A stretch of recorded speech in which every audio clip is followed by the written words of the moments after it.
Hujan gerimis mengguyur perumahan kecil di pinggiran Bekasi malam itu. Jam dinding di ruang tamu menunjukkan pukul 21.45. Nindi duduk sendirian di sofa, menatap layar ponsel yang gelap. Sudah 3 kali ia menelepon Bayu, tapi semuanya tak dijawab. Hanya nada sambung panjang yang muncul, tanpa balasan. Biasanya, kalaupun lembur, Bayu tetap mengabari. Tapi belakangan, sejak 2 bulan terakhir, alasannya sering berulang. Lembur, ada tambahan proyek, ngumpul sama tim. Dan malam ini, hatinya bergetar dengan rasa yang tak nyaman. Tiba-tiba, suara motor terdengar dari arah gang sempit di luar pagar. Nindi refleks berdiri, mengintip dari balik gorden. Lampu jalan cukup terang untuk menampakkan pemandangan yang membuat napasnya tercekat. Bayu turun dari motor. Yang menyetir, Mbak Rani, janda, tetangga, sumber gosip. Rani mengenakan legging ketat dan jaket jeans. Wajahnya full makeup meski sudah malam. Mereka tampak akrab, terlalu akrab. Bayu tertawa kecil sebelum melangkah masuk rumah. Sementara Rani melambaikan tangan, seperti mengantar kekasih pulang dari kencan. Nindi mengepal tangan. Matanya merah. Tapi ia tetap diam. Bayu membuka pintu dengan santai. Maaf ya, pulang telat. Lembur, terus barengan Rani. Hujan. Nada suaranya seperti tidak merasa bersalah sedikit pun. Nindi tidak menjawab. Hanya menatapnya tajam. Bayu melepas jaketnya, meletakkan tas kerja. Kenapa diam? Marah. Aku lihat dari jendela, ucap Nindi akhirnya. Pelan, tapi dingin. Bayu mengangkat alis. Lihat apa? Kamu pulang diantar janda centil itu. Ketawa-ketawa pula. Bayu menahan senyum. Jangan suudzon, Nindi. Orang cuma nebeng. Cuma nebeng. Nindi melipat tangan di dada. Kamu pikir aku bodoh? Bayu mulai kesal. Ya ampun. Nin. Mau hujan. Kebetulan dia lewat. Nggak ada yang salah. Bukan cuma salah. Itu nginjek hati aku. Tegas Nindi. Bayu memilih masuk ke kamar. Membanting pintu pelan. Dan Nindi? Ia tetap di ruang tamu. Diam. Tapi pikirannya mulai menyusun rencana. Kalau ini yang disebut lembur, maka suaminya perlu disegarkan sedikit dengan cara yang tidak akan ia lupakan. Pagi hari di rumah Nindi biasanya dimulai dengan aroma kopi dan suara Bayu bersiap kerja. Tapi pagi ini berbeda. Tidak ada percakapan. Hanya suara sendok beradu dengan gelas dan langkah kaki yang terasa asing. Bayu duduk di meja makan, menyeruput kopi. Nindi menyajikan sepiring nasi goreng, tapi tidak duduk menemani. Ia hanya berdiri, memperhatikan suaminya dalam diam. Sesaat setelah Bayu selesai makan, ia bangkit menuju kamar untuk berganti baju kerja. Begitu Bayu masuk kamar mandi, Nindi cepat-cepat mengambil kemeja kerja suaminya dari gantungan. Ia mengendus pelan bagian kerah dan lengan. Aroma itu bukan parfum Bayu. Bukan juga pewangi pakaian yang biasa ia gunakan saat mencuci. Parfumnya lebih lembut, seperti wangi bunga dan vanila. Feminin. Wangi yang menempel kuat di baju pria, tapi jelas bukan berasal dari si pemakai. Parfum perempuan, bisik Nindi dalam hati. Parfum yang pernah kupakai pas kondangan tahun lalu. Dan aku tahu siapa yang sekarang sering pakai wangi kayak gini. Matanya menajam. Ia bukan wanita yang gampang cemburu tanpa bukti. Tapi kali ini, hidungnya sendiri jadi saksi. Saat Bayu keluar dari kamar mandi, Nindi langsung menggantungkan baju ke rak cucian. Gak usah dipakai lagi ya, bajunya. Udah terlalu wangi, ucapnya datar. Bayu sempat melirik heran. Tapi hanya mengangguk kecil dan mengambil kemeja lain tanpa bertanya lebih jauh. Nindi tidak ingin bertengkar pagi-pagi. Belum waktunya. Hari itu, Nindi tidak banyak bicara, tapi pikirannya penuh. Ia mulai menyusun teka-teki. 2 bulan belakangan Bayu sering lembur, tiba-tiba akrab dengan Mbak Rani, dan kini baju kerja suaminya membawa wangi asing. Ia duduk di teras rumah sambil menyapu halaman kecil. Seperti biasa, Bu Yati, tetangga senior di Blok A, mampir sambil membawa kantong plastik berisi sayuran. Nindi, semalam lihat suamimu pulang bareng siapa tuh? Tanya Bu Yati dengan nada yang tidak sekadar basa-basi. Nindi tersenyum kecil. Nebeng Mbak Rani katanya. Bu Yati mendecak. Janda itu? Oh, udah 2 kali lo aku lihat mereka barengan. Yang pertama naik motor. Yang kedua duduk di warung kopi bareng. Gak mungkin kebetulan terus, kan? Nindi pura-pura tertawa, tapi hatinya mengencang. Jadi bukan cuma semalam. Emang Rani sering jalan malam ya, Bu? Ya itu dia, katanya nyari makan, tapi bajunya kadang kayak mau ke kondangan. Lipstik tebal, bulu mata cetar. Masa ia cuma mau beli gorengan? Bu Yati memelankan suara. Nindi mengangguk pelan. Informasi ini mencocokkan satu keping puzzle lain. Sore harinya, ia mencuci baju seperti biasa. Tapi kali ini, ia pisahkan kemeja Bayu yang beraroma asing. Ia rendam dengan air sabun, tapi tidak langsung dibuang. Air cucian itu ia simpan di ember biru yang biasa dipakai untuk pel lantai. Bau parfum perempuan masih samar tercium di air itu. Ia menatap air sabun dengan tatapan dalam. Kalau dia pulang sama janda itu lagi, ini bakal jadi peringatan pertama. Bukan siraman air suci, tapi cukup untuk menyadarkan suaminya bahwa istrinya bukan pajangan di rumah. Ia istri, bukan penjaga gawang. Pagi itu, udara Bekasi masih sejuk selepas hujan semalam. Nindi menyapu halaman depan dengan tenang, padahal pikirannya masih berkecamuk. Di tangannya, gagang sapu seperti pelampiasan diam-diam. Ia menyapu dedaunan kering seperti ingin menghilangkan jejak seseorang. Wih, rajin banget, Nin. Sapa Bu Yati dari balik pagar rumah. Nindi menoleh, tersenyum sopan. Biar gak numpuk, Bu. Bu Yati mendekat, mencondongkan badan. Semalam, aku lihat lo, itu si Rani nungguin di ujung gang. Pas Bayu pulang. Nindi diam. Nungguin? Iya. Nggak naik motor. Berdiri aja. Pas Bayu lewat, mereka barengan jalan ke arah rumah. Aku lihat dari jendela kamar. Jamnya udah jam 9 lewat. Nada suara Bu Yati pelan tapi penuh penekanan. Nindi menatap tajam, tapi tetap menjaga ekspresi datarnya. Bu Yati melanjutkan, kamu hati-hati ya, Nin. Itu janda nggak biasa. Janda lapar tuh, istilahnya. Dulu pas suami Bu Lilis masih hidup, juga pernah deketin. Tapi waktu itu sempet dilabrak rame-rame. Nindi mengangguk pelan. Terima kasih, Bu. Setelah Bu Yati pergi, Nindi duduk di bangku kecil depan rumah. Ditatapnya jalanan gang yang tadi disebut Bu Yati. Dalam bayangannya, sosok Mbak Rani berdiri manis, menunggu, seolah bukan rumah Nindi yang ditunggu suaminya, tapi malah rumah Rani yang jadi tempat pulang. Ia merasa seperti ditampar oleh realita kecil yang menyebalkan.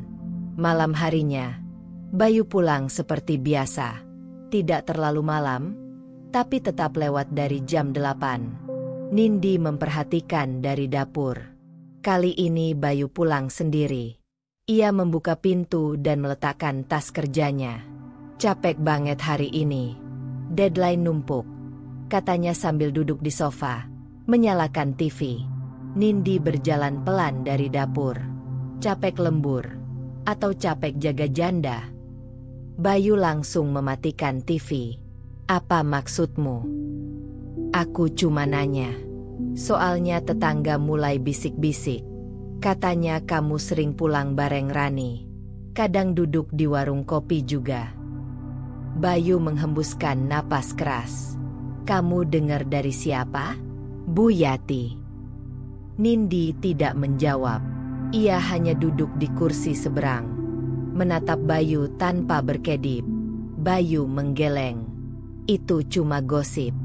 Orang-orang emang seneng ngatur hidup orang. Aku nebeng. Iya, tapi itu doang. Berarti kamu gak keberatan aku nebeng Pak Heri, suami Bu Yati? Kan tetangga juga, cuma nebeng doang. Bayu memicingkan mata. Ngapain kamu nebeng suami orang? Nindi menyeringai. Loh, kenapa? Kan cuma nebeng. Bayu terdiam. Ia tahu arah omongan Nindi, dan ia tak punya jawaban. Keesokan harinya, Nindi keluar pagi-pagi ke warung dekat pos ronda. Di sana, dua ibu-ibu sudah duduk sambil minum teh. Nin, kamu tahu gak? Tadi malam si Rani belanja ke minimarket jam 10 malam. Naik motor. Bajunya ketat banget. Padahal yang jaga tuh Mas Arman, anak kuliahan itu. Ucap salah satu dari mereka. Yang lain menimpali. Kayak gak punya rasa malu ya. Udah janda, tapi kelakuan. Aku takut suamiku ketemu dia juga. Nindi hanya tertawa kecil. Tapi di dalam hatinya, kemarahan sudah seperti bara api yang dikipasi terus. Sudah terlalu banyak mata yang melihat. Terlalu banyak telinga yang mendengar. Tapi suaminya tetap buta dan tuli. Dan Nindi tahu, jika dibiarkan, maka bukan hanya martabatnya sebagai istri yang terinjak, tapi harga dirinya sebagai perempuan akan lenyap. Saatnya tidak hanya melihat, tapi bertindak. Sudah seminggu sejak insiden Bayu pulang bareng Mbak Rani. Tapi sejak itu, situasi jadi terasa aneh. Bukan membaik, justru semakin menggelisahkan.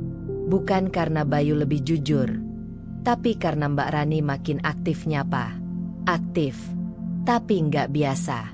Pagi itu, Nindi sedang menyiram tanaman di depan rumah. Rambutnya diikat seadanya, kaos longgar dan celana training. Tiba-tiba terdengar suara centil di belakang pagar.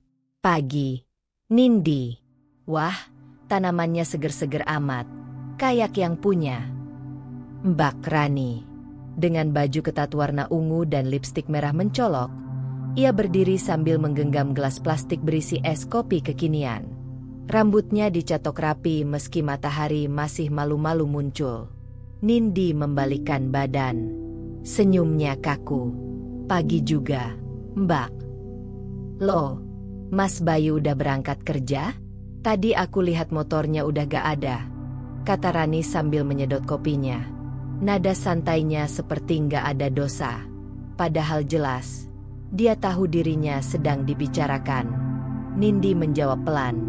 Iya, udah berangkat. Biasanya juga gak telat. Rani tertawa kecil. Iya sih, Mas Bayu tuh orangnya rajin. Lembur melulu. Dulu aku pernah tuh kerja di kantor yang kayak gitu. Bosenin banget. Nindi menatap tajam. Dulu, waktu masih punya suami. Ya. Sekilas, ekspresi Rani kaku. Tapi ia segera tertawa lagi. Aduh, iya, udah lama itu. Ditinggal selingkuh. Makanya aku trauma. Males deket-deket suami orang. Bohong. Kalau males, kenapa nungguin Bayu malam-malam? Kenapa nebeng ke pasar? Kenapa setiap kali Bayu lewat, kamu selalu, kebetulan, ada di situ? Tapi Nindi tidak menyahut. Ia hanya tersenyum sinis dan melanjutkan menyiram tanaman. Diam-diam, ia mencatat di kepala. Ramah yang mencurigakan musuh dalam selimut. Siang itu, Nindi mengirim pesan ke sahabat lamanya, Rika, yang dulu satu kantor dengannya sebelum menikah. Rika kini bekerja di sebuah agensi media dan punya akses ke banyak info. Nindi, Rick, kamu masih suka nyari data orang gak? Aku pengen kamu bantu aku cari info soal seseorang. Rika. Siapa? Ngapain? Lo udah kayak wartawan. Nindi. Mbak Rani. Janda yang ngekos di kompleksku. Ada yang gak beres. Gue curiga dia bukan cuma sekadar tetangga. Rika. Kirim nama lengkap fotonya ya. Biar gue cari. Nindi pun memotret dari jauh. Saat Mbak Rani sedang menjemur baju dengan legging ketat dan tank top tipis. Senyumnya lebar ke kamera ponselnya sendiri. Tapi ekspresinya palsu.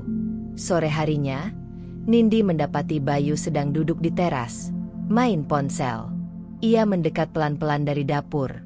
Dan saat lewat di belakangnya, matanya sekilas menangkap. Chat terbuka. Nama pengirim. Ranika. Isi terakhir. Semangat lemburnya ya mas. Jangan lupa makan malam ya, memberikan ciuman. Tanpa salam. Tanpa sopan santun. Langsung emoji cium. Jantung Nindi berdegup. Tapi ia tetap tenang. Kali ini, tidak bisa asal marah. Ia butuh senjata. Butuh momen. Ia kembali ke dapur. Di dekat kompor, ember biru masih terisi air cucian baju Bayu. Wangi itu masih tersisa. Wangi yang kini tak lagi sekadar mencurigakan, tapi jelas punya nama, Ranika. Malamnya, Rika membalas pesan. Rika. Nin. Ketemu. Dia pernah kerja di kantor lo sebelum lo masuk. Dipecat gara-gara ketahuan deketin suami bos. Gak heran. Nindi menatap layar ponsel lama. Tangannya dingin. Tapi hatinya panas. Kamu mau main api di rumahku? Oke. Tapi jangan kaget kalau kena siraman pertama dari emberku. Jam dinding menunjukkan pukul 21.14. Nindi duduk sendirian di ruang tamu. Matanya terpaku ke layar ponsel. Status WhatsApp Bayu masih centang 2 abu-abu. Belum terbaca. Katanya, masih lembur. Katanya, deadline mepet. Katanya, semua demi masa depan. Katanya. Tapi sore tadi, Bu Yati dengan polosnya mengirimkan sebuah foto ke grup WhatsApp RT. Lagi belanja nih. Ketemu pasangan serasi. Foto itu jelas. Bayu dan Rani berdiri berdampingan di depan toko kelontong. Rani memakai dress merah muda selutut. Bayu pakai kemeja biru tua, yang tadi pagi dipakai dari rumah. Nindi menyimpan gambar itu. Tanpa suara. Tanpa drama. Tapi memorinya langsung mengunci. Ia buka pesan WhatsApp Bayu sebelumnya. Sayang, aku lembur ya malam ini. Makan duluan aja. Jangan tungguin. Lembur belanja bareng janda? Tangannya mengepal. Tapi kali ini, ia tidak akan langsung mengamuk. Ia tarik napas dalam-dalam. Ia tidak mau hanya jadi istri yang marah-marah tapi diabaikan. Ia akan bikin Bayu melihat dan malu. Jam 22.01, suara motor terdengar di luar pagar. Nindi tidak buru-buru keluar.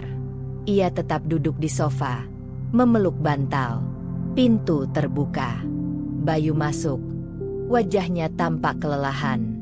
Maaf ya, lemburnya molor. Aku capek banget. Nindi tidak menjawab. Bayu meletakkan tas kerja di atas meja. Loh, gak tidur? Masih tidak ada jawaban.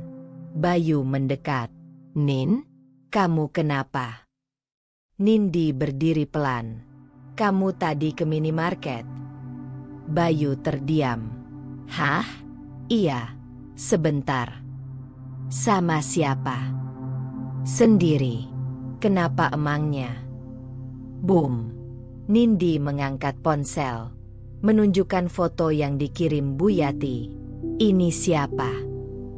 Bayu langsung pucat. Itu. Aku ketemu dia di depan toko. Gak janjian. Kebetulan aja. Kebetulan kamu pakai baju yang sama kayak waktu berangkat pagi. Kebetulan dia dandan. kebetulan kalian belanja bareng, dan kebetulan kamu bilang kamu lembur." Suara Nindi meninggi. Bayu berusaha menenangkan. Aku cuma nemenin dia sebentar. Dia minta tolong anterin beli minyak goreng. Katanya motornya rusak." "Motornya rusak? Foto ini jelas dia naik motor." Bayu kehabisan kata. Nindi mengangkat telunjuknya. "Cukup. Kamu pikir aku buta? Tuli. Bego. Jangan mainin aku dengan alasan receh kayak gitu. Aku bukan istri boneka." Bayu mencoba mendekat. Tapi Nindi mundur. "Satu kali lagi kamu bohong kayak gini, aku gak bakal diam." Ia masuk ke dapur. Bayu terduduk di sofa, terdiam. Di dapur, Nindi berdiri menghadap ember biru. Air cucian kemeja Bayu masih tersimpan di situ. Bau parfum perempuan masih samar. "Belanja sama dia aja kamu bisa bohong. Apalagi yang kamu tutupin, Bayu?" Ia tahu, ini belum puncak amarahnya. Tapi perlahan, batas sabar itu tergerus. Siraman suci belum dimulai, tapi peringatan kecil sedang ia siapkan. 2 hari berlalu sejak Nindi memergoki kebohongan Bayu lewat foto dari Bu Yati. Sejak saat itu, rumah mereka berubah sunyi. Bukan karena damai, justru karena terlalu banyak yang tidak diucapkan. Bayu memilih diam. Ia tetap berangkat pagi, pulang malam. Tidak lagi membela diri, tapi juga tidak minta maaf. Sementara Nindi, ia sudah tidak bertanya. Ia hanya mengamati dan mencatat. Pagi itu, Nindi berdiri di dapur. Ember biru itu masih ada. Air cucian baju Bayu, baju yang waktu itu dipakai belanja bareng Mbak Rani, belum ia buang. Ini bukan air biasa, pikirnya. Ini bukti bau kebohongan. Airnya keruh. Ada sisa sabun cuci dan sedikit wangi menyengat. Parfum wanita murahan yang masih tertinggal. Meski baju sudah dicuci 2 kali. Nindi berdiri di sana cukup lama. Memandangi air itu seperti sedang berbicara dengannya. "Aku istri sah. Rumah ini milikku. Tapi kok aku yang disisihkan?" Perlahan, ide gila muncul. Bukan ide jahat. Hanya bentuk ekspresi sakit hati yang terlalu lama ditahan. Ia menutup ember dengan penutup plastik. Disimpannya di pojok belakang dapur. Di balik tirai. Belum waktunya. Sore itu, Bu Yati datang dengan embusan gosip segar. Nin, tahu gak? Barusan si Rani minta tolong Mas Bayu anterin galon. Di depan gang aku lihat. Embok ya kalau galon. Suruh mas-mas tukang aja. Ya toh? Mas Bayu kan bukan kurir." Nindi hanya tertawa kecil. "Oh ya? Galon juga sekarang pakai parfum?" Bu Yati langsung terbahak. "Waduh, kamu ini. Ya pokoknya aku udah nek lihat si Rani itu. Janda tapi gak ada rem." Nindi menatap jalanan gang dari jendela. Senja mulai turun. Dan dia tahu, malam nanti Bayu akan pulang. Entah dengan alasan apa, entah bersama siapa. Tapi kali ini, dia sudah siap. Pukul 20.47. Suara motor berhenti di depan rumah. Nindi tidak perlu mengintip. Ia tahu itu suara knalpot motor Bayu. Dan benar saja, Bayu turun. Di belakangnya, Mbak Rani melambai manja sambil berkata, "Makasih ya, Mas, galonnya berat banget." Bayu menoleh sedikit, lalu buru-buru membuka pagar. Mungkin sadar, mungkin tidak. Tapi semuanya terlambat. Nindi sudah berdiri di balik tirai. Ia buka sedikit, memastikan, yes, momentumnya pas.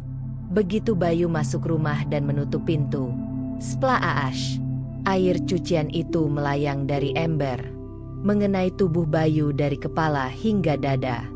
Baju kantornya basah, airnya keruh, bau sabun, keringat, dan wangi wanita itu tercampur.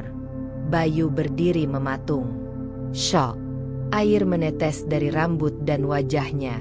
Selamat datang, Mas. Itu baju yang waktu itu dipakaikan? Yang buat belanja bareng janda tetangga? Bayu tidak menjawab. Nindi meletakkan ember kosong di lantai dengan tenang. Aku gak butuh pembelaanmu malam ini. Aku cuma pengen kamu ngerasain apa rasanya disiram rasa malu di depan rumah sendiri. Dari luar terdengar suara tawa tetangga. Jelas, beberapa ibu-ibu sedang duduk di pos ronda. Dan mereka pasti melihat. Bayu mencoba bicara. Nindi mengangkat tangan. Udah, kalau kamu masih punya harga diri, ganti baju. Dan jangan harap aku nyetrikainnya lagi. Ia berjalan masuk kamar, menutup pintu perlahan. Di dalam, air matanya jatuh. Tapi bukan karena menyesal. Karena akhirnya, amarahnya punya bentuk. Bukan cuma kata-kata, tapi tindakan. Pagi harinya, keheningan rumah masih terasa tebal. Bayu duduk di meja makan dengan kaos oblong lusuh. Tidak ada nasi goreng seperti biasanya. Tidak ada kopi panas buatan Nindi. Hanya roti sisa kemarin dan segelas air putih. Di kamar, Nindi duduk di depan cermin. Wajahnya tenang, tapi hatinya masih bergemuruh. Bukan karena merasa bersalah telah menyiram suaminya dengan air cucian, tapi karena itu belum cukup. Siraman itu bukan cuma air. Itu simbol. Siraman amarah. Siraman kecewa. Siraman luka yang terlalu lama dibendung. Pukul 9, suasana kompleks mulai hidup. Ibu-ibu duduk bergerombol di warung Bu Umi. Gosip pagi dimulai. Kamu tahu nggak? Semalam Bayu disiram air cucian sama istrinya. Iya, itu Nindi katanya ngamuk. Soalnya Bayu diantar pulang sama Rani. Pantesan Rani nggak keluar rumah pagi ini. Malu kali ya. Nama Nindi mendadak jadi trending topik. Tapi ia tidak peduli. Justru itu yang ia inginkan.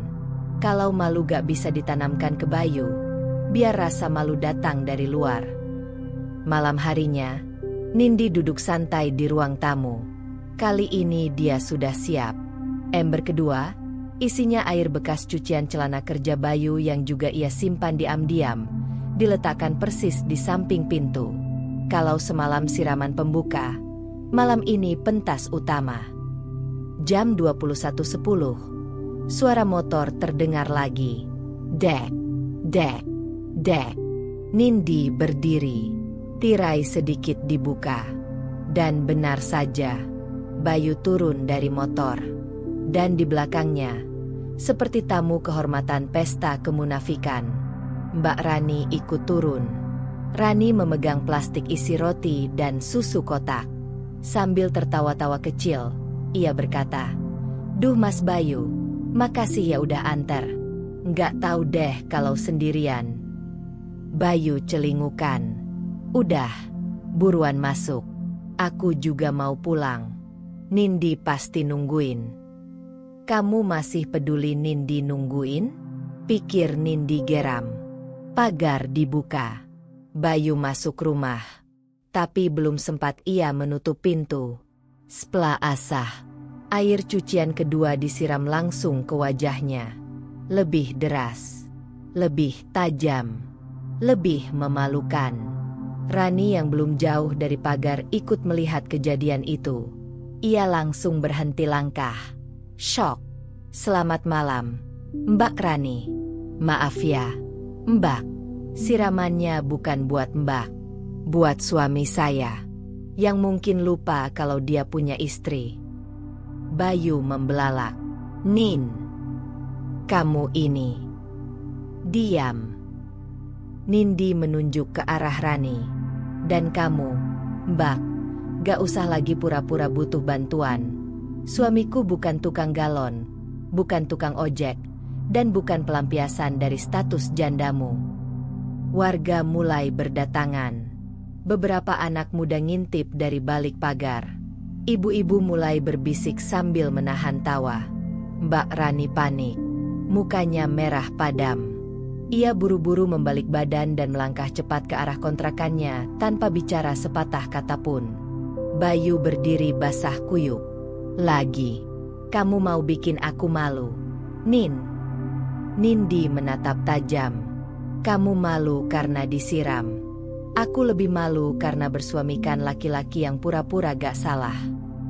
Malam itu, Bayu tidur di sofa. Basah, dingin, dan beku. Nindi di kamar, memeluk bantal. Bukan karena ingin tidur nyenyak, tapi karena akhirnya semua rasa sakit punya panggung. Bukan hanya disimpan di dada. Pagi setelah siraman kedua, suasana rumah nyaris membeku. Bayu tidak menyentuh sarapan. Nindi memang tidak menyajikan apa-apa. Ia hanya duduk di meja rias, menyisir rambut perlahan, seolah tak terjadi apa-apa. Di ruang tamu, Bayu bersiap kerja dengan kaos hitam dan celana jeans. Tas kerja tidak dibawa. Entah karena malu atau memang ingin menghindar dari suasana kantor yang mungkin sudah terinfeksi gosip tetangga. Kerja? Tanya Nindi tanpa menoleh. Enggak. WFH hari ini, jawab Bayu singkat. Nindi menyeringai kecil. Malu ya ke kantor? Takut disiram lagi di parkiran? Bayu tidak menjawab, tapi jelas, wajahnya menegang. Sepanjang hari, Bayu mengurung diri di kamar depan, biasanya dipakai sebagai ruang kerja. Sementara Nindi mondar-mandir di rumah, mencuci baju, menyapu, menjemur, sambil bersenandung kecil. Tapi senandung itu dingin. Nada bahagia yang dipaksakan. Sesekali, ia mendengar Bayu menelpon rekan kantor. Iya, gue gak enak badan. Iya, kerjaan tetap jalan. Iya, entar kirim laporan via email. Nindi mencatat semua itu dalam hati. Bayu mulai menghindar. Tapi ia tidak peduli. Karena sekarang giliran dirinya yang berdiri tegak. Sore menjelang, suara grup WhatsApp kembali ramai. Kali ini bukan Bu Yati yang jadi pengirim utama, tapi tetangga bernama Mbak Ajeng. Astaga, semalam aku lihat langsung loh. Itu si Bayu disiram air cucian lagi. Parah. Mbak Rani lari terbirit-birit. Langsung masuk rumahnya. Hebat si Nindi. Aku dukung banget cara Nindi. Kalau suami gak ngerti kata, ya kasih tindakan. Nindi hanya membaca. Ia tak membalas sepatah kata pun. Tapi hatinya sedikit tenang. Setidaknya, ia tidak sendirian. Malam harinya, Bayu keluar dari kamarnya. Ia berdiri di depan televisi yang sedang menyala. Nindi melirik sekilas. Kita bisa ngobrol baik-baik gak? Nindi menekan tombol mute di remote. Ngobrol? Sekarang kamu mau ngobrol? Setelah 2 minggu ngeles, bohong, dan pura-pura buta. Bayu menghela napas. Aku ngaku salah. Tapi bisa gak kamu berhenti mempermalukan aku di depan orang-orang? Bayu. Nindi berdiri. Suaranya tenang, tapi nadanya dingin. Yang mempermalukan dirimu sendiri itu ya kamu. Aku cuma bantu buka tirai panggungnya. Bayu melawan pandangannya. Aku gak selingkuh. Nin. Belum. Tapi kamu udah nyakitin. Pertengkaran malam itu berlangsung tanpa teriakan. Tapi tensinya tinggi. Tidak ada piring terbang. Tapi hati yang meledak. Bayu mencoba menjelaskan. Nindi menolak menerima penjelasan setengah hati. Bayu akhirnya memilih diam lagi. Ia masuk kamar kerja dan mengunci diri. Nindi duduk di sofa, memeluk kakinya. Air mata menetes diam-diam. Tapi kali ini, bukan karena kalah, tapi karena lelah. Aku gak pengen suami sempurna. Aku cuma pengen jadi satu-satunya. Dan malam itu, keduanya tidur di ruang terpisah. Dalam jarak yang hanya 5 meter. Tapi terasa seperti dua dunia. Pagi-pagi, suasana komplek mendadak riuh. Grup WhatsApp RT kembali meledak. Tapi kali ini bukan hanya gosip biasa, melainkan klarifikasi panjang dari Mbak Rani sendiri. Assalamualaikum. Saya cuma mau luruskan ya ibu-ibu. Selama ini saya baik sama semua tetangga, termasuk Mas Bayu. Kalau saya sering minta tolong, itu karena saya janda dan gak punya siapa-siapa. Gak pernah ada maksud ganggu rumah tangga orang. Semoga kita bisa saling memahami dan gak menghakimi. Nindi membaca sambil ngunyah kerupuk. Satu alisnya naik. Aduh, ini janda satu. Main drama sekarang. Tak lama, Bu Yati kirim stiker mata melotot dan chat singkat. Lurus-lurus, tapi tetap gatel. Hadeh. Mbak Rani, yang biasanya keluar pagi-pagi dengan make up on point, hari ini tidak terlihat batang hidungnya. Gorden rumahnya pun tertutup rapat. Bahkan suara TV pun tidak terdengar. Tapi seperti biasa, gosip tetap beredar meski dia bersembunyi.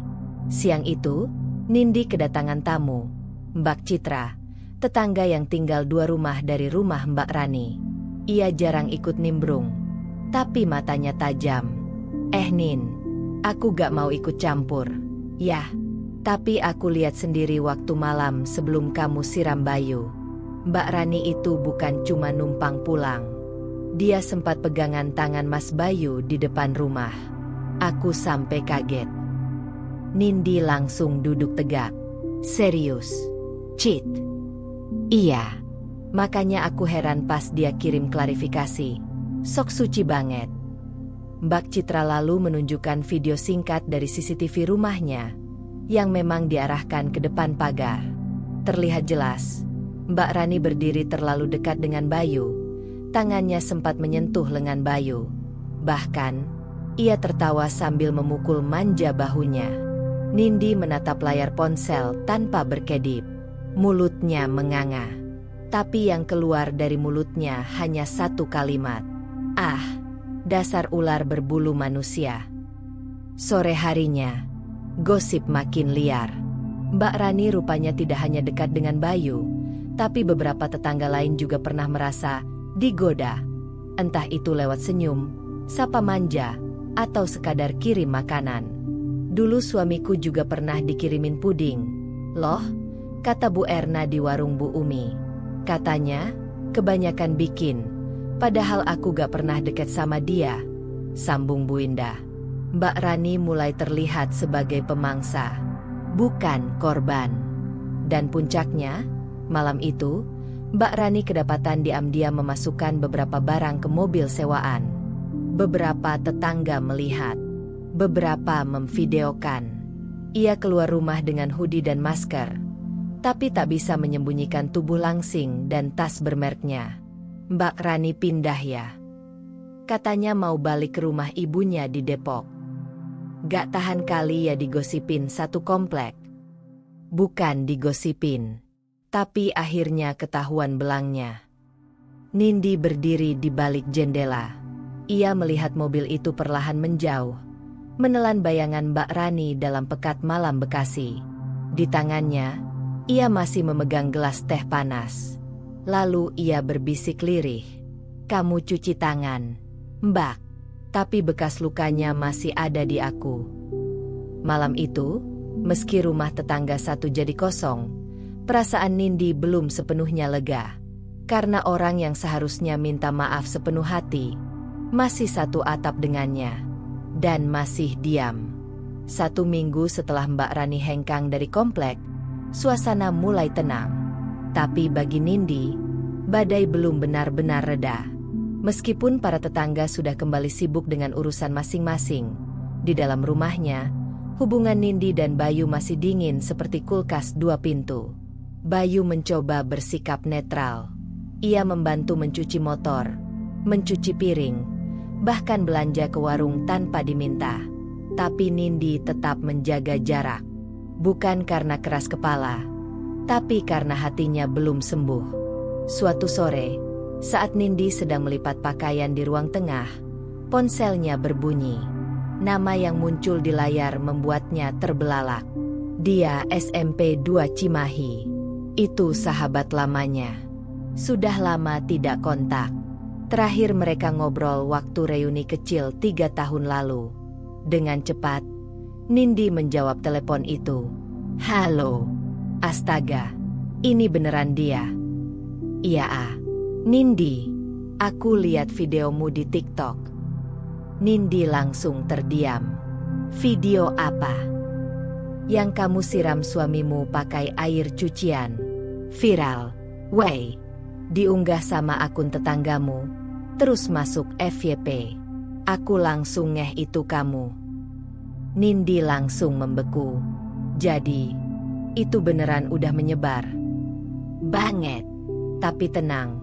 Aku gak ngejudge kamu. Justru aku langsung pengen telepon karena aku kenal Mbak Rani. Dek. Kenal. Iya. Kami pernah satu lingkungan waktu aku tinggal di Depok sebelum pindah ke Bandung. Dia juga penyebab perceraian sahabatku. Modusnya tuh ya, manis banget. Awalnya bantuin, suka nganterin anak, terus deketin suami orang. Darah Nindi langsung naik ke kepala. Jadi dia emang punya pola. Bener. Aku bahkan masih punya bukti chattingan dia sama suami temenku dulu. Waktu itu udah sempat dilabrak juga. Tapi dia pindah rumah. Makanya pas lihat wajahnya di video viral, aku yakin itu dia. Esoknya, dia mengirimkan beberapa screenshot dan voice note lama, arsip digital dari masa lalu Mbak Rani. Dan semua pola yang ada, mirip seperti yang terjadi pada Nindi. Nindi mencetak semua bukti itu dan menyimpannya di map plastik bening. Di meja makan malam itu, ia meletakkan map itu di depan Bayu. Tanpa berkata apa-apa, Bayu membuka isinya pelan. Membaca satu persatu. Tangannya gemetar. Wajahnya berubah. Apa ini semua? Track record wanita yang kamu bela mati-matian, kata Nindi dingin. Bayu meletakkan lembaran terakhir. Ia menunduk lama. Maaf. Nin, baru sekarang kamu bilang maaf. Bayu mengangguk pelan. Baru sekarang aku benar-benar malu. Malam itu, untuk pertama kalinya setelah berhari-hari, mereka duduk bersebelahan di sofa. Jarak tubuh masih ada, tapi jarak hati mulai melebur sedikit. Nindi tidak langsung memaafkan. Tapi kali ini, matanya menatap Bayu, bukan menembusnya. Bayu, kamu mungkin gak tidur sama Rani, tapi kamu udah ninggalin aku sejak kamu mulai bohong. Bayu menghela napas. Aku tahu. Dan aku gak bisa ambil waktu itu kembali. Tapi aku mau belajar jadi laki-laki yang layak berdiri di sampingmu. Dan malam itu, untuk pertama kalinya, mereka bicara. Bukan saling serang, tapi saling dengar. Beberapa hari setelah perbincangan malam yang penuh pengakuan itu, suasana rumah Nindi dan Bayu mulai lebih tenang. Tidak lagi dipenuhi ledakan emosi, tapi bukan berarti semuanya kembali seperti semula. Nindi masih menjaga jarak, Bayu masih membayar kesalahan. Namun tanpa diduga, tekanan justru datang dari luar rumah. Pagi itu, Bayu berangkat kerja lebih awal dari biasanya. Ia berharap bisa menghindari tatapan warga sekitar. Tapi harapan tinggal harapan. Begitu keluar pagar, Bu Yati dan Bu Erna sedang duduk di bangku depan warung Bu Umi. Mas Bayu, sehat? Sapa Bu Yati, dengan senyum setipis rambut jagung. Bayu hanya mengangguk sopan, tak menjawab. Mas, itu Mbak Rani kok tiba-tiba pindah ya? Padahal kemarin katanya masih betah tinggal di sini. Timpal Bu Erna, menatap Bayu dari ujung kaki sampai kepala. Bayu menelan ludah. Kurang tahu, Bu. Wah, masa kurang tahu sih? Katanya sering bareng pulang. Bu Yati menukas cepat. Kali ini sambil membuka bungkus gorengan seolah tak berdosa. Bayu hanya tersenyum kaku dan segera mempercepat langkah. Tapi bisik-bisik itu tetap terdengar. Mukanya pucat ya sekarang. Istrinya pinter tuh. Gak diam aja.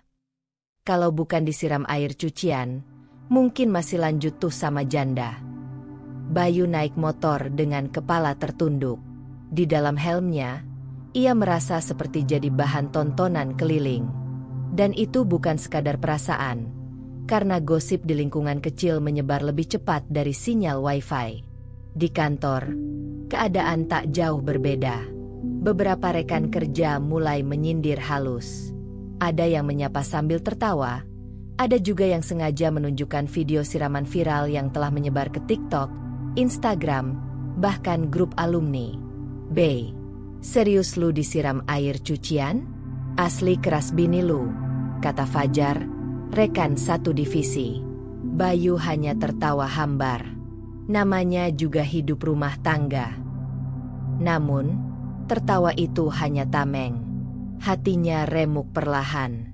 Di ruangan tertutup, Bayu membuka galeri ponsel.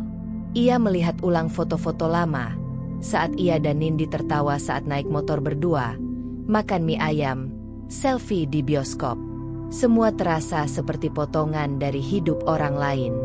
"Gue yang rusak semua ini," batinnya. Malam itu, Bayu pulang dengan wajah kusam. Nindi menyambutnya dengan mata biasa. Tidak senyum, tidak marah, hanya datar. Di meja makan, sudah tersedia sup ayam hangat dan sambal terasi. Bayu duduk perlahan. "Nin, makasih udah masak." Nindi menjawab singkat, "Gak masak, beli di warteg." Bayu tersenyum miris, "Tetap makasih."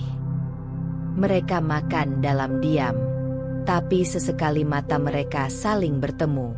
Tak ada ledakan, tapi juga belum ada pelukan. Tapi ada satu hal baru, kejujuran. Bayu berkata lirih, "Aku dipojokkan semua orang. Tapi yang paling menyakitkan, aku sadar, aku emang pantas di sana." Nindi meletakkan sendoknya. "Kamu baru merasa begitu sekarang?" Bayu mengangguk. "Dan rasa itu gak enak banget. Tapi aku gak akan kabur.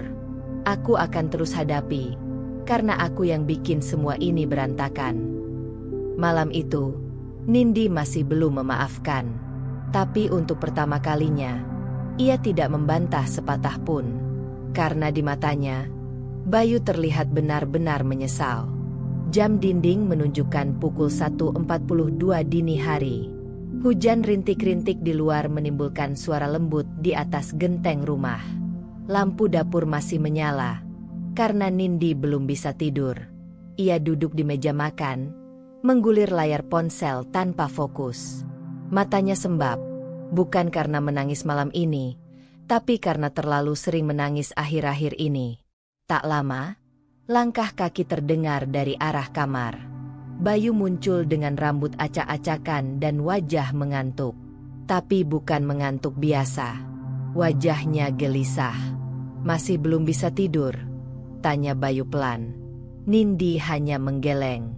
"Biasa." Bayu menarik kursi dan duduk di depannya. Ia menatap wajah Nindi yang lelah. Tanpa basa-basi, ia berkata, "Aku mau ngomong jujur.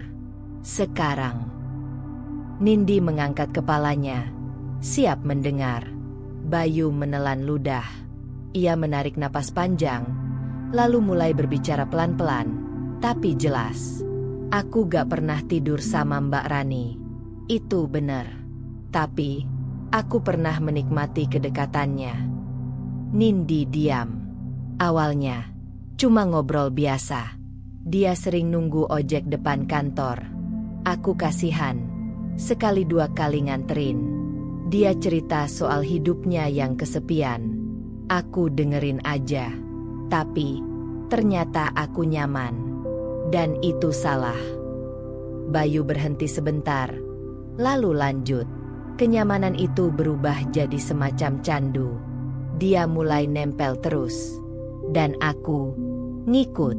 Bukan karena aku cinta, tapi karena egoku digaruk. Mata Nindi berkaca-kaca, tapi ia tetap diam. Aku gak pernah berniat ninggalin kamu, Nin. Tapi aku juga gak punya keberanian buat berhenti dari permainan itu. Aku pengecut. Aku, suami yang gagal. Suaranya mulai bergetar. Dan saat kamu siram aku pakai air cucian, itu tamparan paling keras. Bukan cuma karena malu, tapi karena aku sadar. Kamu gak main-main. Kamu perempuan yang terluka, tapi masih bertahan. Nindi akhirnya bicara. Suaranya pelan tapi tajam. Kamu menikmati kehangatan dari perempuan lain, saat aku di rumah sibuk menjaga bara rumah tangga kita. Bayu mengangguk, menunduk dalam. Kamu gak selingkuh secara fisik, tapi hatimu sempat pergi. Dan itu rasanya lebih nyakitin. Bayu menggeser kursinya mendekat. Aku gak bisa minta kamu langsung maafin aku. Tapi aku mohon, kasih aku kesempatan. Bukan cuma buat perbaiki diri, tapi buat belajar jadi suami yang layak kamu banggakan. Hening. Hujan makin deras di luar. Aroma tanah basah masuk dari ventilasi dapur. Nindi menatap wajah Bayu yang tampak benar-benar patah malam itu. Lalu ia berkata lirih. Aku gak akan lupa semua ini, Bey.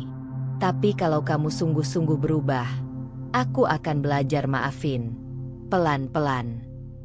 Bayu mengangkat wajahnya perlahan. Matanya berkaca-kaca. Terima kasih, Nin.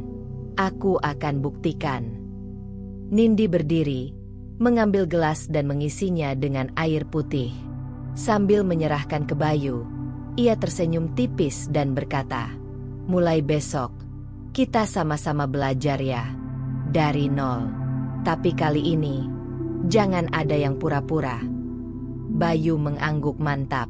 Dalam hatinya, ia tahu, ini bukan akhir, tapi awal baru, yang harus diperjuangkan mati-matian. Hari-hari setelah pengakuan tengah malam itu berjalan seperti fajar yang perlahan menyibak gelap. Belum terang sepenuhnya, tapi ada sinar. Bayu berubah. Bukan sekadar janji, tapi mulai dari tindakan.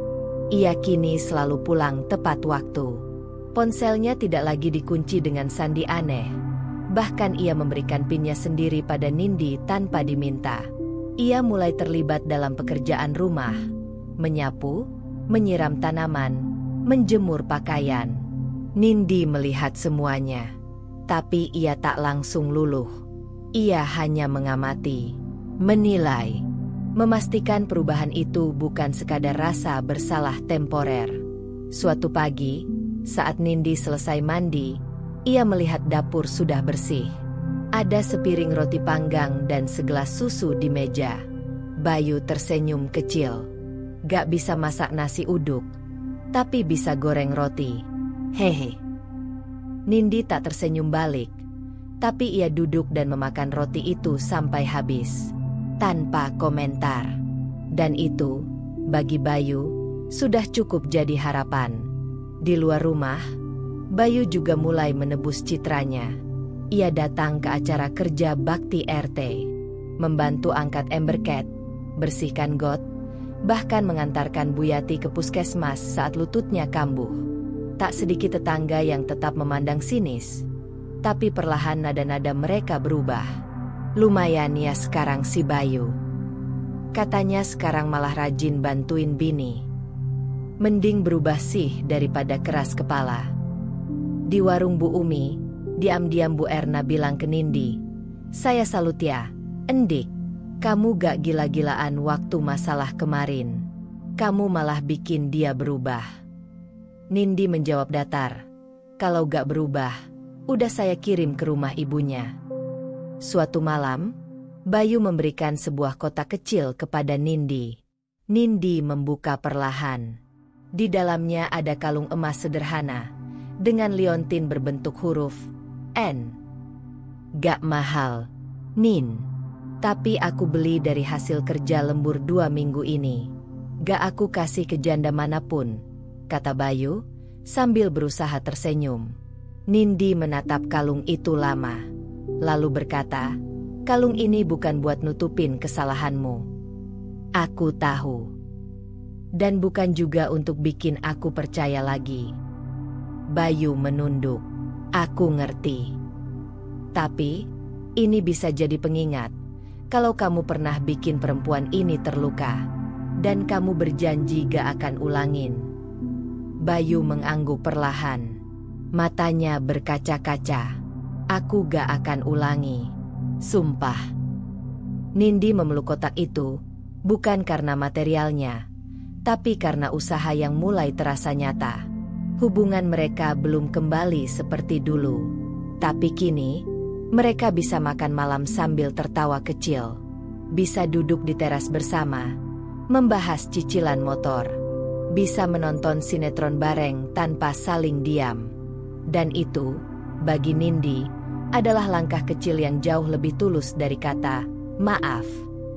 Kabar bahwa rumah tangga Nindi dan Bayu perlahan membaik ternyata menjadi bahan gosip hangat di kalangan ibu-ibu komplek. Tapi yang lebih menarik perhatian warga adalah satu hal. Mbak Rani tiba-tiba menghilang. Beberapa minggu setelah insiden siraman, rumah Mbak Rani tampak sepi. Tirai selalu tertutup. Tak ada suara TV. Tak ada aroma masakan. Bahkan motornya pun tak lagi terlihat di teras. Lalu, suatu sore, mobil pick-up datang.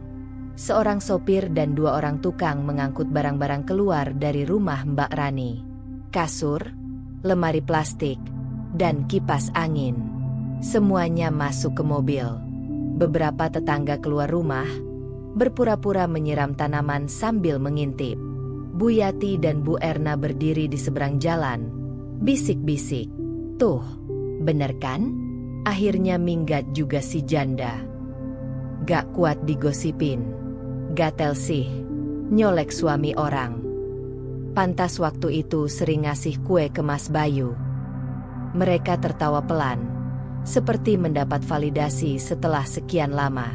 Sementara itu, Nindi hanya mengamati dari balik jendela. Tak ada rasa puas, tapi juga tak ada iba. Ia tidak ikut keluar rumah, tidak mengucapkan salam perpisahan. Bayu mendekatinya dari belakang. Dia pindah. Nindi mengangguk. Iya. Akhirnya sadar dia bukan korban. Bayu menarik napas. "Aku sempat kepikiran buat minta maaf langsung ke dia. Tapi, rasanya gak penting." Nindi menatap suaminya dengan serius. "Gak usah. Dia bukan orang yang kamu utangin apa-apa. Justru dia yang banyak utang ke para istri di komplek ini." Bayu mengangguk pelan. "Iya." Malam harinya, grup WhatsApp ibu-ibu heboh. "Bu Yati, alhamdulillah, janda provokator udah pindah. Komplek kembali aman." "Bu Erna, saya doakan yang diganggu bisa rukun lagi ya." Nindi hanya kirim emoji 2 tangan bersedekap dan bunga. Tak lama kemudian, seorang tetangga lama yang dulu sempat bersitegang dengan Mbak Rani juga ikut membalas. Baru tahu sekarang rasa kalau ngerebut perhatian suami orang itu dosa yang bayarannya langsung di dunia. Beberapa hari setelah kepindahan Mbak Rani, suasana komplek terasa lebih ringan. Tidak ada lagi janda yang sok ramah ke suami-suami warga. Tidak ada lagi aura persaingan di antara para istri. Nindi duduk di teras sambil menyeruput teh. Bayu menyapu halaman. Dari jauh, Bu Yati melambai. "Kopi sore, Endik." Nindi tersenyum. "Boleh, Bu. Tapi jangan bahas janda lagi, ya." Bu Yati tergelak. "Ya elah, sekarang bahas yang adem-adem aja. Kamu keren loh, Endik. Gak banyak cewek bisa setegas kamu." Nindi hanya menjawab pelan. "Bukan tegas, Bu. Cuma gak mau diremehkan terus." Di dalam hatinya, Nindi tahu, dia bukan menang. Tapi dia bertahan. Dan itu jauh lebih penting. 6 bulan berlalu sejak malam pengakuan dan kepindahan Mbak Rani. Musim berganti, tapi rumah tangga Nindi dan Bayu terus belajar berdiri. Bukan karena semua luka sembuh, tapi karena mereka mau terus berjalan. Pagi ini, suara ayam dari rumah tetangga bersahut-sahutan. Nindi sedang menata sarapan, nasi goreng sosis, telur mata sapi, dan 2 gelas teh tawar hangat. Bayu muncul dari kamar mandi dengan rambut basah, tersenyum sambil mengeringkan kepala pakai handuk. "Mas, sarapannya. Jangan nunggu lapar baru makan," kata Nindi. Bayu duduk, mengambil sendok. "Siap, bos." Mereka makan sambil menonton berita pagi. Tak ada percakapan romantis. Hanya obrolan soal cicilan motor, deadline kerjaan Bayu, dan siapa gantian beli galon minggu ini. Tapi di antara keseharian yang biasa itu, ada satu hal yang luar biasa. Kepercayaan yang dulu runtuh, kini dibangun ulang, bata demi bata. Nindi masih menyimpan banyak kenangan pahit. Ia masih ingat jelas malam saat ia berdiri di teras dengan ember berisi air cucian. Tangannya gemetar, dadanya penuh luka. Tapi kini, setiap ia menatap Bayu yang tertidur di sampingnya, atau saat mereka bersama ke minimarket, ada satu kesadaran. Aku gak butuh hubungan sempurna. Aku butuh hubungan yang nyata, yang mau bertahan, walau pernah retak. Suatu malam, Nindi dan Bayu duduk di balkon atas rumah. Mereka melihat bintang sambil ngemil keripik pedas. "Mas," kata Nindi tiba-tiba, "kalau suatu saat aku mulai bawel lagi, cerewet, atau nyinyir, jangan bosen ya." Bayu tertawa pelan. "Itu udah satu paket, endik." Nindi cemberut manja. "Serius, Mas?" Bayu menoleh dan menggenggam tangan Nindi. "Kalau kamu berhenti cerewet, berarti kamu udah gak peduli. Dan itu yang paling aku takutin." Nindi terdiam. Matanya hangat. "Rumah tangga kita gak sempurna, Mas," ucap Nindi pelan. "Tapi nyata," sambung Bayu. Mereka saling menatap. Tak perlu pelukan berlebihan. Tak perlu puisi atau janji besar. Karena cinta mereka kini berdiri di atas kesadaran. Kesadaran bahwa cinta bukan soal mulusnya perjalanan, tapi soal mau sama-sama bertahan ketika roda tak lagi rata. Di dalam kamar, kalender menunjukkan tanggal baru. 1 tahun usia pernikahan mereka sejak masalah itu meledak.